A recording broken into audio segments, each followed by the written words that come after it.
And joining us now to talk about Trump's proposed economic plan is Jon Baumunk. He's the accounting lecturer at San Diego State. Thanks so much for joining us. Thank you. Mention Reagan and tax cuts. Explain what he's laid out. Well, what he's laid out essentially is an improvement over what he had proposed his first time. He's proposing now a plan which is much more fiscally responsible and also more progressive, which means it also should be more fair.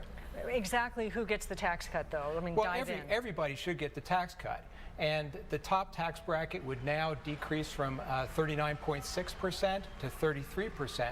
What Trump had proposed earlier was a 25% tax bracket. So it's 8 percentage points higher than the 25% that he initially had proposed.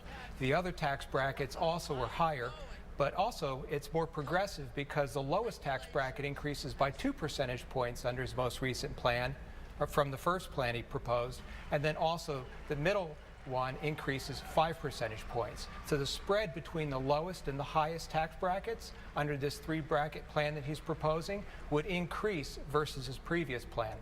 Now, he also proposed deductions for child care. What's going on there?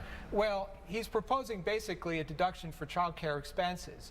But the problem with that is that people spend different amounts on child care. And so the real question is, will this benefit wealthy, or will this benefit middle class and lower income people as well? And so a lot of this, I think, needs to be explained in more detail. Because, again, I think what we want is a fair proposal that benefits all Americans, particularly those in the lower and middle income brackets. So a big part of this, corporate tax breaks. Tell us what he's doing. Corporate tax breaks. This is the part that I'm actually the biggest fan of. And what his 15% tax break, or 15% tax bracket proposal does is it recognizes the reality of the situation that we're facing right now.